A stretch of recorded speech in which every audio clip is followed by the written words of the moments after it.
Yes, I will start the session, sir. Just we have a introduction session and then followed by you take care of the session, sir. Yeah, sure. Perfect. Okay. Good afternoon to everyone present here today. I extend a warm welcome to everyone present here today at this webinar. I, Parvesh Ahmad of EEE Department, to take this opportunity to welcome you all once again to a webinar technology in today's time for an electrical engineer. I welcome a honorable speaker, Engineer S.NAGARAJ, co-founder of Health Mode, Ontario, Canada. Our honorable speaker is native of Chennai. He graduated as electrical engineer from Panimalar Engineering College, Chennai in 2017. His area of interest is in robotics and got internship with IIT Madras and Delhi for a period of 1 year. Used his experience, he got scholarship master degree of Master in Autonomous System, Robotics and Artificial Intelligence, and finally completed in 2021. And then he joined with his partner in Canada and started up an organization in the space of artificial intelligence and medical research related products. According to the word Roy T. Bennett, never stop dreaming, never stop believing, never give up, never stop trying, and never stop learning. Honorable Speaker, Engineer S.NAGARAJ, move into the next level currently as a veterinary medical student to use his enhanced knowledge of artificial intelligence in medical field.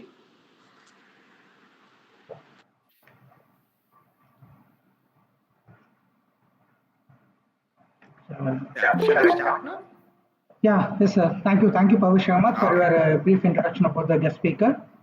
Let's start the session, sir. Let me share my screen. Just a minute. Okay, so can you guys see my screen? Can you guys hear me? Say yes in the chat, please. Yes, sir. Awesome. Okay. Yeah, sure. So you can call me Nagaraj or Raj, however it works for you. So let me start the meeting. So it's once again I'm so happy to meet you guys today. Kapil Chandra sir was my professor in Panimal Engineering College. I studied under him, and then I had other things that happened. So and then now I'm meeting him after almost like 5 years time. I'm so happy to do this collaboration with him. So thank you, Kapil sir, for everything. So you can call me Nagaraj or Raj, however it is, and I'm Tamil da, நீங்க தமிழ்ல கூட பேசலாம். You can stop me at any time to ask any questions, okay? So I'm here to give this talk as one of you guys, okay? So when I was studying bachelor's in 2013 to 2017, I was an engineer just like you guys, and I was dreaming a lot, doing a lot of stuff. I failed a lot, then succeeded, and I succeeded in one or two small things.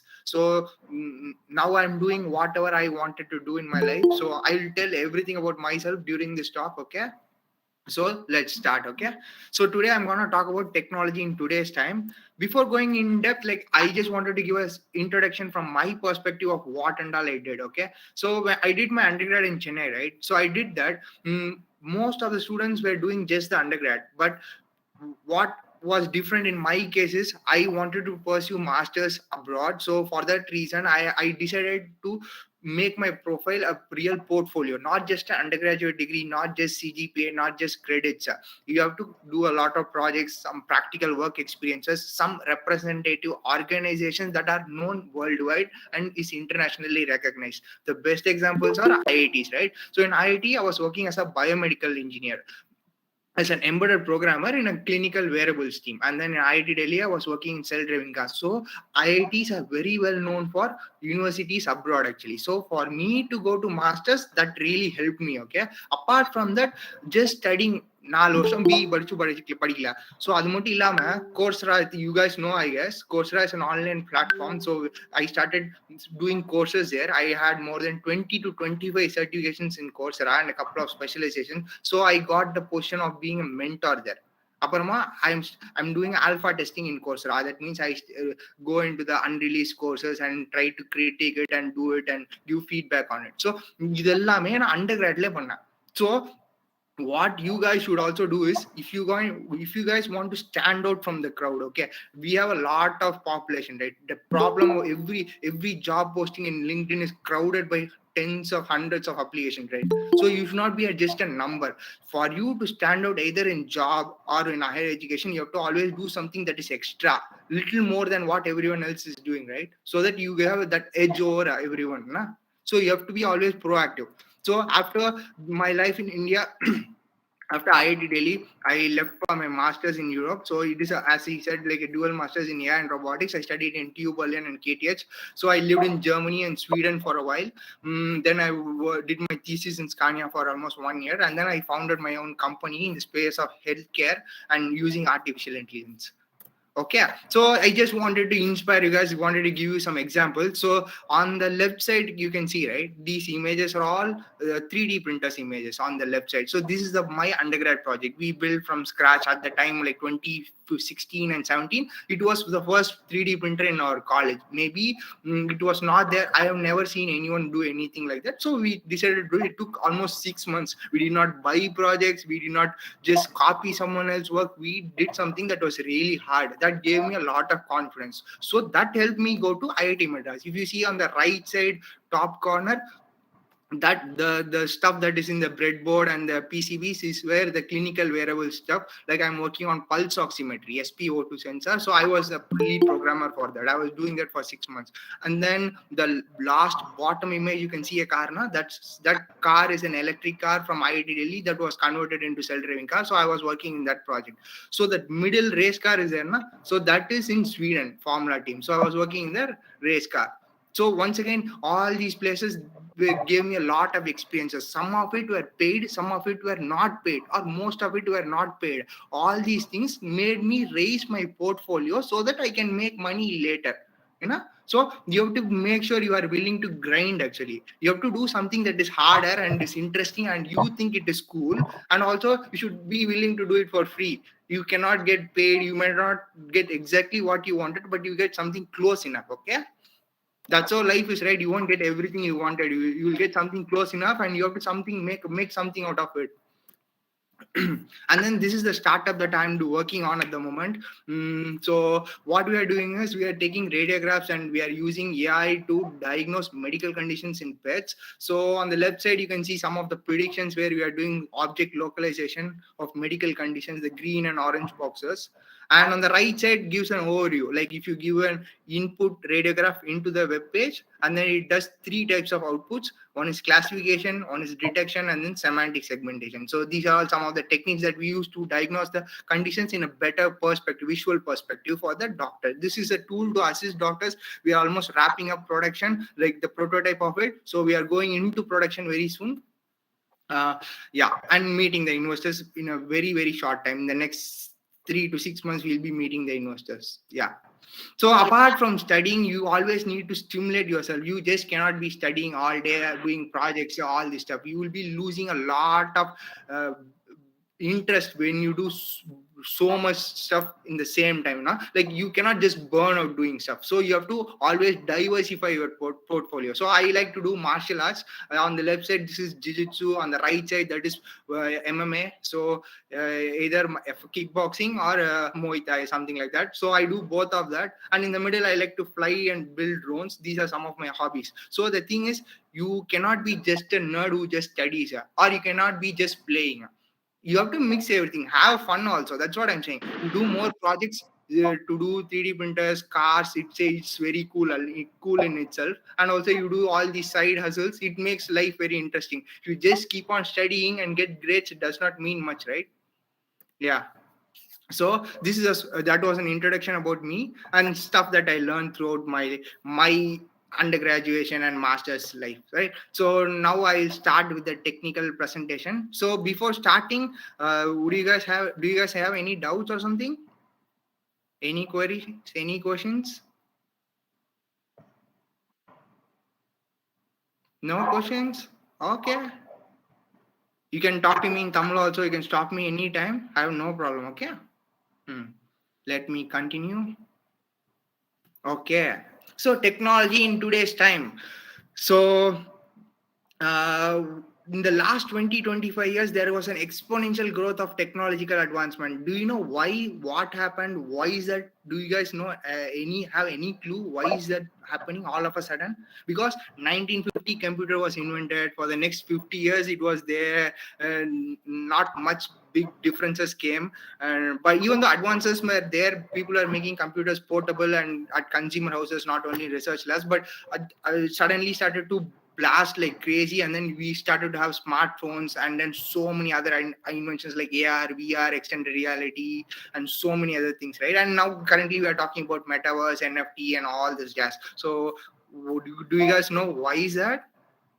Okay, the answer is, one of the answers is Moore's law. The number of transistors on microchips double every 2 years. The thing is, every 2 years we are able to shove it almost twice the amount of transistors in a silicon die. That means in the same power consumption, we are able to get double or triple the work that is already being done. The number of calculations that the computer can do is just doubling or tripling in number. That's like a very powerful thing when it comes to real-time applications, right? So that is one primary reason. And one of the next reasons, digitalization of data. So what happened after 2000 and 2005, we started to digitalize data. We think we spend like $2.6 trillion in digitalizing data. That is like one of the primary expenditures current at the moment, to digitalize all data in the cloud. So one is hardware advancement, one is digitalization of data. So what did it all give rise to? It gave rise to some innovative products that we use today. One is smartphones, one is AR, VR, and then artificial intelligence. And then the first revolution happened. Smartphone revolution has already happened. Now there are more phones than the number of people in the earth. Okay, so that is already happened. The next things that are taking off is AR and VR, and then artificial intelligence. Right? You guys get it? So that's why this talk today is very important. I'll be telling you guys why you guys should concentrate in electronics a bit more, why you should invest more time on electronic hardware, and also in AI technologies. So that is the agenda of my today's talk. So, okay, speaking of hardware and digitalization, the first thing we will start is, as a triple E student, what do we know? Like embedded systems, right? It's in our curriculum, right? So embedded systems are so powerful. Why is the reason? Because it's a combination of hardware and software, right? You can create yours. When I was working in IIT Madras, and even in my undergrad in Panimala, I was creating my own PCBs, creating my own circuit, interfacing sensors, getting data from sensors, and then streaming it in LCD screens, or either in my PC or in smartphones. So it was the coolest thing ever, because you are able to play with hardware as well as software. It's not boring programming, right? It's not always some hard ununderstandable C++ or something. It's like you are the master of your own project. You can design the circuit, you can design the sensor, and then you can interface all of that and make it work. So embedded system is very powerful compared to any other domain space, because of the ability to combine two things where you are knowledgeable in both, right? Yeah. So the why are we starting this talk with the embedded system? Because embedded system is being disrupted and is tending towards in a direction. What direction it is heading? It's starting to get integrated with AI. AI. Nowadays we are seeing so many embedded hardwares that are supporting AI. Google Pixel phones, you guys know, right? So what did they start doing? They stopped the partnership with Qualcomm, and they started producing their own chipset called Tensor, right? And then Apple M1 ARM chipset. So they are all starting to come up with their own chipsets. And one of the new benchmarks they have included is AI integration. Like they are slowly getting integrated in the main silicon die itself. So that's a very big trend. You don't just integrate a new technology into the silicon die itself. You would have heard of i3, i5, i7 Intel chipsets, right? And then AMD Radeon chipsets as well, right? So all of a sudden, in these chipsets, AI is now taking a good chunk of space, actually. So that's a huge trend change. So if you guys are studying triple E, then you guys better start looking at embedded system as an important domain for your future. Okay, so it's soon going to be very, very hot. All the edge applications. What are the edge applications?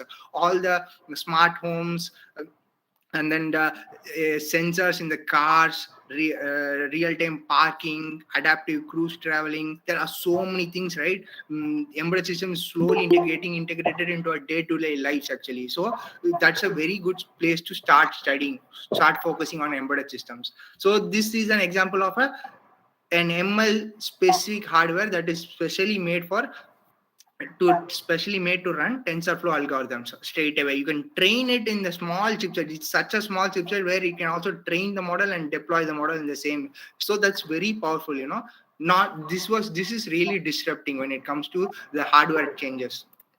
Yeah, so this all leads me to the next topic, the next important topic, the topic that is very close to me, artificial intelligence, right? Okay, let me give a good introduction of what is AI, what is happening in the space.